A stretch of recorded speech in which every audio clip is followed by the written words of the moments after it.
Hey guys, welcome back to the channel. In today's video, I'll be showing you how to update Affinity on PC or laptop in just a few simple steps.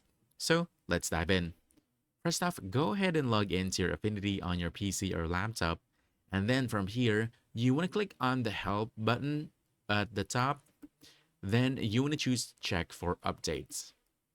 Now, if there's an available update here, it'll show right over here, and then all you need to do is just click on update, and Affinity will update on its own.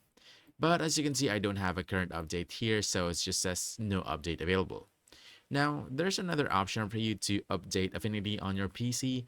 All you need to do is just basically uninstall the Affinity app on your PC or laptop and then go back to their website and install it again. That way you'll make sure that you have the updated version of Affinity. And that's it. Now you know how to update Affinity on PC or laptop in just a few simple steps. So if you found this helpful, don't forget to hit the like button, subscribe for more quick guides, and I'll see you in the next one. Thanks.